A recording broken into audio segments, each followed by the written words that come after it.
हम कोई गुलाम हैं लोग कहते ने ऐसे मैं तुहानू पुछना कि हम कोई शैफ हैं। ओए ओ बालो ओ तुसी मेरे दुआरे हो गए जे जो मैं सुता पे उठिया जे उठ के मैं ओनू बाथरूम वगैरह तो खाली होकर अपने मैसेज पढ़ने शुरू किए ने। वो सारे कबाबा वाले मेरे दुआरे कई कहते ने कीमा लैके बैठे हैं। दसो ओए अल्लाह के बंदे तुहानू बेसिक चीज़ां दसियां सी इंज कबाब बन रहे हैं।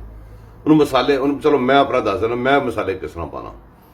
मैं किलो पिछे 4 लौंग पाना जे किलो पिछे उन्होंने बराबर ही दालचीनी वड्डा खाने वाला चम्मच नहीं होंदा वो जीरे का ते उस तो बाद जीरा कई पीस के पाते हैं कई सब जीरा पाते हैं अपनी अपनी मर्जी होंगी है।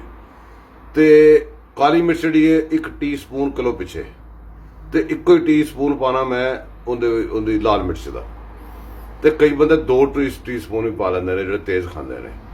तो नमक हसबे ज़ायका वो तकरीबन 2 टी स्पून बन जाने ने लेकिन तुम चेक कर लेना इन्नी सारी गल है। मैनू क्यों मेरी मत मारती जे मैनू होर कोई गल्लां पुछ लवो क्यों कबाबां दे पिछे पै गए जे। चलो खैर कोई गल नहीं जिस तरह तुसीं खुश मैं भी खुश।